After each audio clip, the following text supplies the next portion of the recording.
M A to X by category of the complex.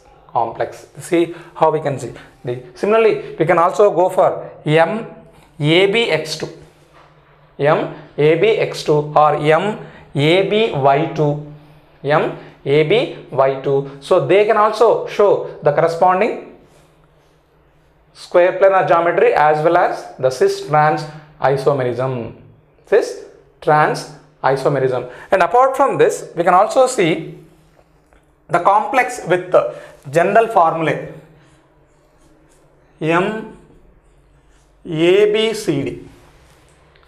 If it is a square planar complex, definitely it can also show the corresponding cis trans isomerism. So take it as central atom M,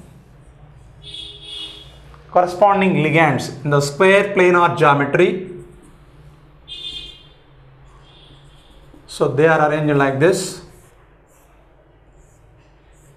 This is assume A, this is B, this is C and D.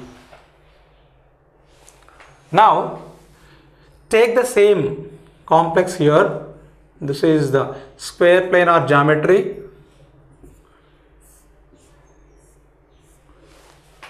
You keep AB constant like A, B, interchange these two. That means D, C.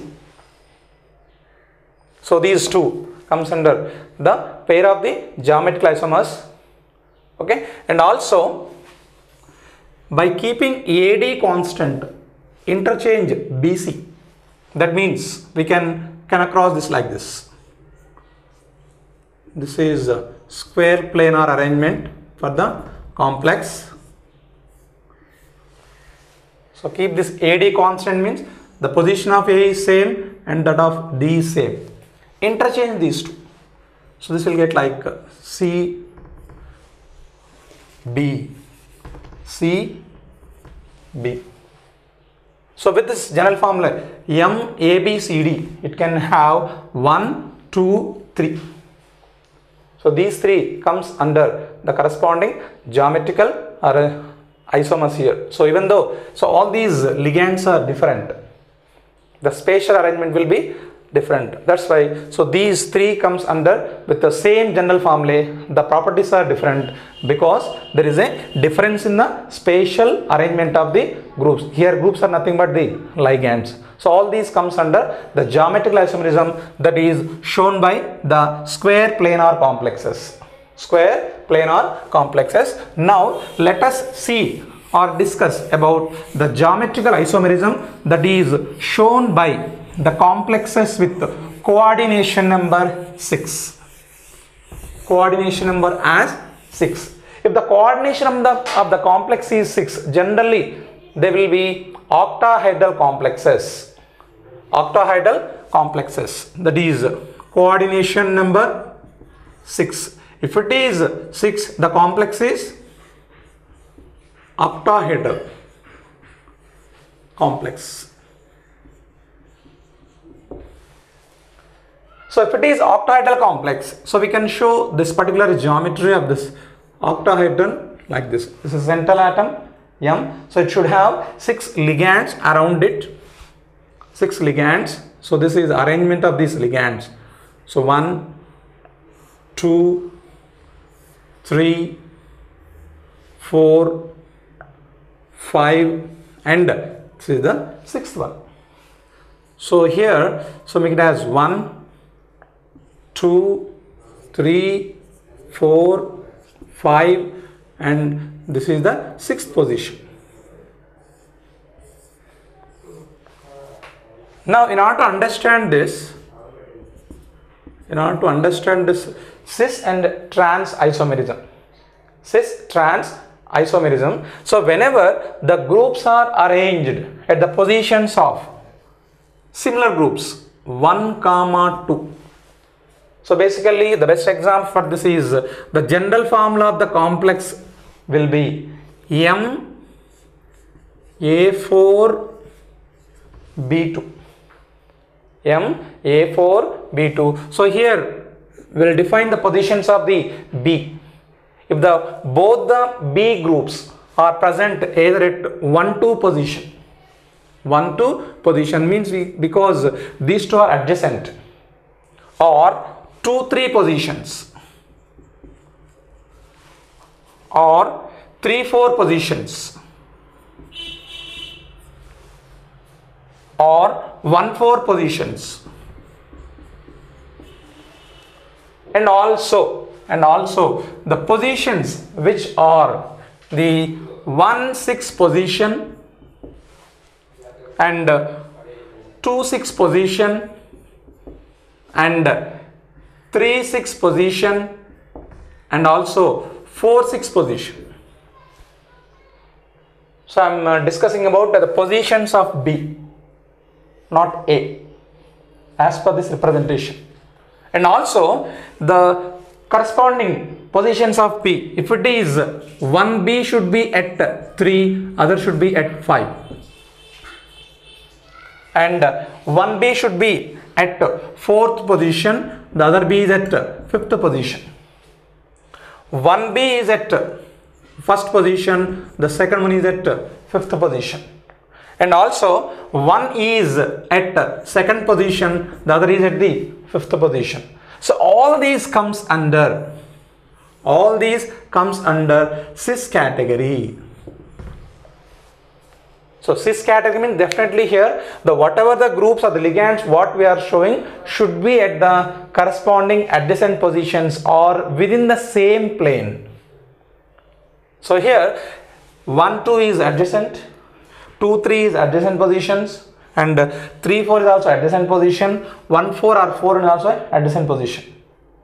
So this is one plane, and all the groups which are present within this particular plane as well as above this plane will be similar or comes under cis category.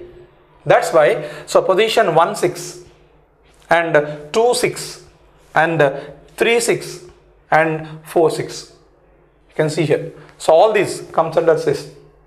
At the same time, this plane is like this. So below this we have one ligand. That's why 1-5, 2-5, 3-5 and 4-5 will comes under the cis category. And coming to trans category, so coming to the both the groups of B, both the ligands B should be at exactly opposite side. That means, so which will comes under opposite side? So we can take here 1-3 position. That means 1B should be at 1st position and another B should be at the 3rd position. And also 1B should be at the 2nd position, the other B should be at the 4th position. And also 1B should be at 6th, other E should be at the 5th position. That means 5, 6. So all these comes under nothing but opposite side. That's why, so this will comes under trans category. So in this complex MA4B2, MA4B2, so any one of these corresponding to same groups, that is ligands B, if they are present the corresponding positions of 1, 2, 2, 3, 3, 4, 1, 4, similarly 1, 6, 2, 6, 3, 6, 4, 6, and also 5, 6, 3, 5, 4, 5, 1, 5, 2, 5, all this comes under cis category. And coming to opposite positions, if the both corresponding same ligands B will occupy at the opposite positions. So as per representation, opposite positions mean 1, 3, 2, 4 and 5, 6. So all these will come under the opposite position. That's why, so if the positions are like this, they are called as the trans. For example, if I take the tetrahedral octahedral complex, which is of cobalt, NH3 taken 4, Cl2 plus. So in this case, A is nothing but ammonia molecule, B is nothing but Cl, chlorine. So likewise, if Cl occupies like this arrangement, we can call this as cis complex. If it is an opposite, we have to call it as trans complex. Likewise, we can understand about the geometrical isomerism in the case of the coordination number 6 and with general formula like this. Of course, we can also have MA2B4, that can also shows. At the same time, if it is like MA5B means MA5B.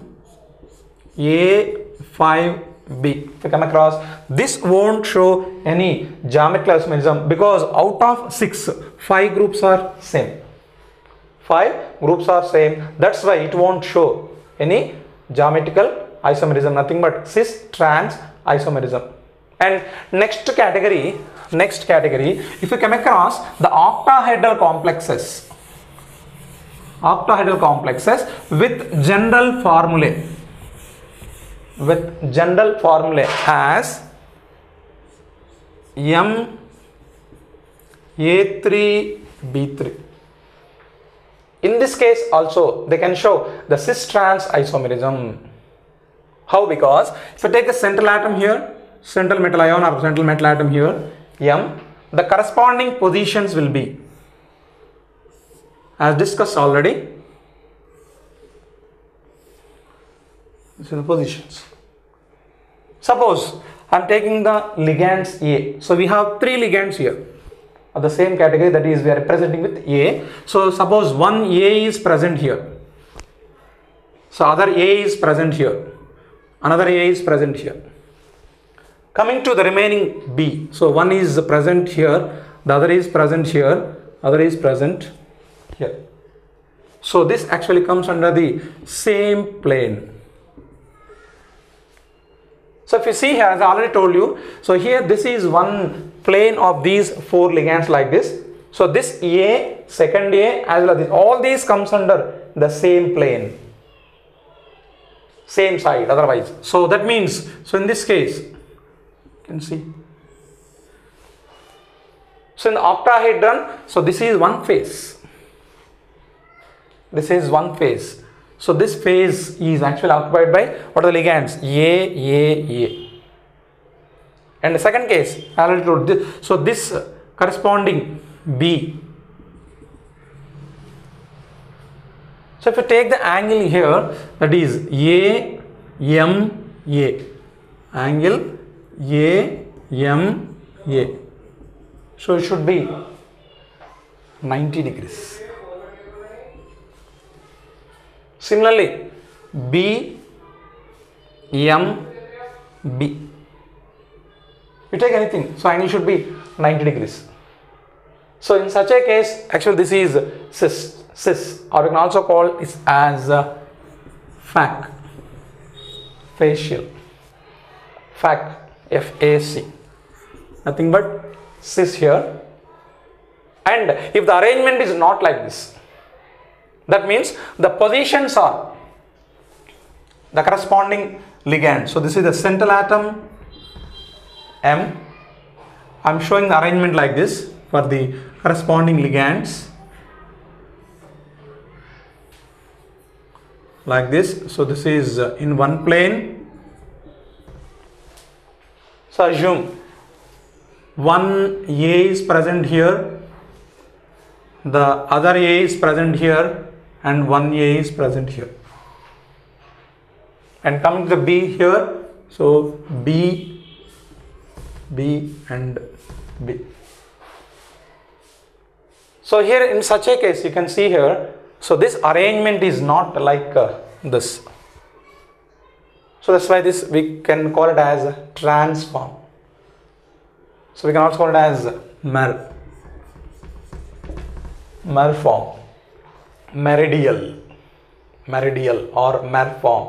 So like cis and trans. So that's why the complexes with general formula like this, yes, they can show the cis trans isomerism. Instead of cis and trans, we'll show them with the FAC or mer. This is how we can understand the arrangement of the corresponding ligands. So we can take the various examples for this, and we can also show. And anyway, so here they should be in same plane here, and the groups are actually opposite sides, the corresponding groups. So that's why when I come across here bond angle between, suppose BMB, it comes as 180, or AMA, it also comes as 180, whereas here it is 90 degrees. So there is a variation in the spatial arrangement of the corresponding ligands, whether it is category A or category B. So these leads to show the corresponding geometrical isomers, which are called as FAC and MER. So up to now we have seen about the various geometry that is shown by the complex compounds. Now let us see the bonding in the complexes. Bonding in the complexes. Bonding in the complexes or coordination compounds. So here as we already discussed or aware that whenever a complex compound is formed, there will be central metal atom or central metal ion. To this central metal atom or central metal ion, generally there will be some groups which are surrounded by this. We call them as ligands. So here these ligands generally will donate the electron pairs to the central metal atom or the ion. So that's why, so these central metal atom or ions generally acts as Lewis acids. So electron pair acceptors, and ligands which are donating electron pair acts as Lewis bases. Simply electron pair donor is a Lewis base, and electron pair acceptor is a Lewis acid. Now let us see how we can understand exactly how the corresponding complexes will be formed with the corresponding bonds between the central atom and the corresponding ligands. So here various concepts or theories can be used to explain this. So one we already discussed previously, that is Werner's theory. And let us see the next one, that is VBT, valence bond theory. Valence bond theory. So this, if you consider this particular valence bond theory, according to the valency bond theory, in the formation of the complex, the corresponding metal should facilitate or should have the required number of the vacant orbitals. Here, why the central metal atom or central metal ion should have the vacant orbital means, in the formation of the complex, the ligands are donating the electron pairs. So definitely there should be vacant orbitals at the central metal atom or the ion. That's why according to VBT, valence bond theory, the central metal atom or ion should facilitate or provide the corresponding number of the vacant orbitals, so that the corresponding complexes will be formed. As discussed already, the coordination number may be 2, the coordination number may be 4, the coordination number may be 6. That means in order to show the coordination number 2, for example, so it should, the central atom should have 2 vacant orbitals. At the same time, to show the coordination at the 4 at the central metal atom or the ion, so generally the central metal atom should able to provide 4 vacant orbitals.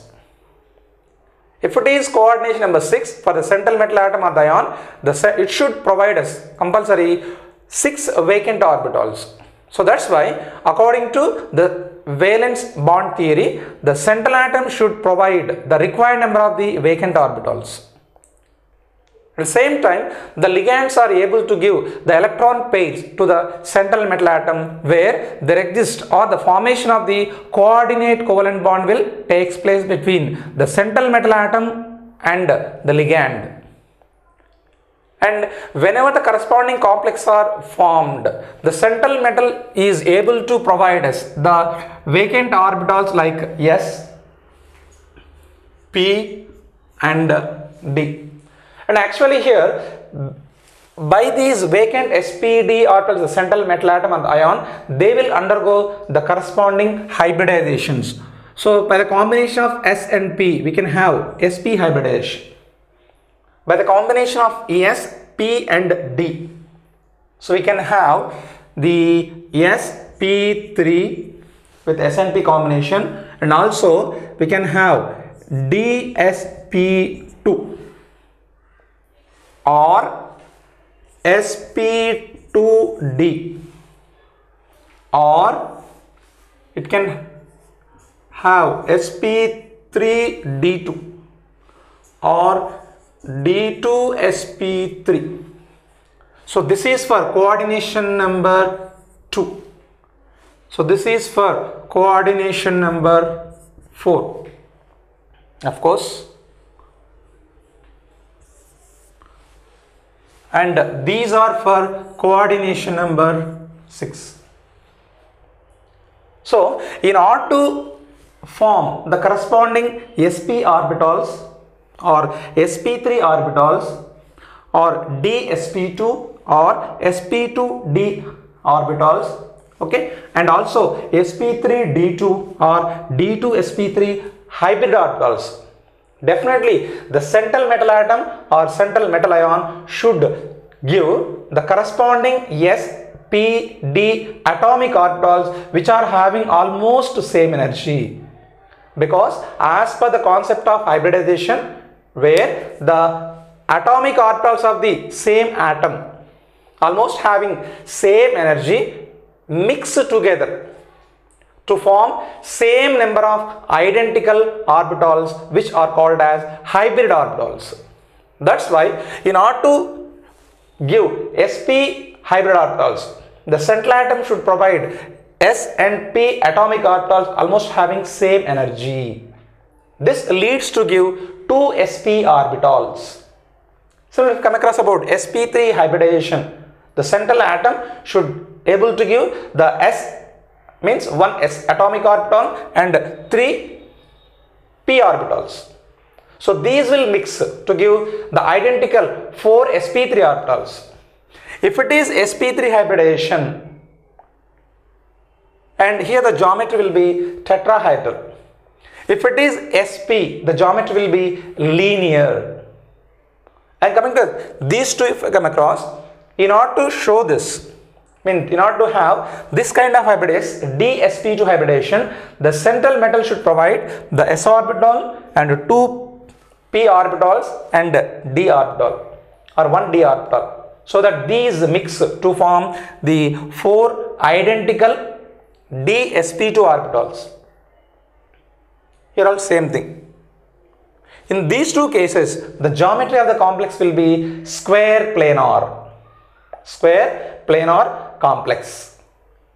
Okay. At the same time, if you come across about this, so in order to have either this one or this one, the central atom should provide us the s orbital, 3 p orbitals and 2 d orbitals having almost same energy. All these are atomic orbitals, and by mixing or merging, they should be able to produce 6 sp3d2 or d2sp3 hybrid orbitals. And especially if we observe these two cases, this looks like same. Actually here the representation is different. This is dsp2 and this will be sp2d. What is the difference between these two? Here, whenever the central atom is able to provide us the vacant d orbital, in such a case it can provide or it may provide the inner d orbital, the atomic orbital of the central atom present in the inner shell, nothing but n-1 shell, or the central atom may provide us the vacant d orbital present in the outer d orbital. As you are aware, n stands for the principal quantum number or the energy or the shell, especially the valency shell. So whenever the central atom provides us the inner d orbital, in such a case that complex or hybridization we have to represent like this, dsp2. And in this case, if it is outer d orbital, we have to represent this particular orbitals like this, hybrid orbitals.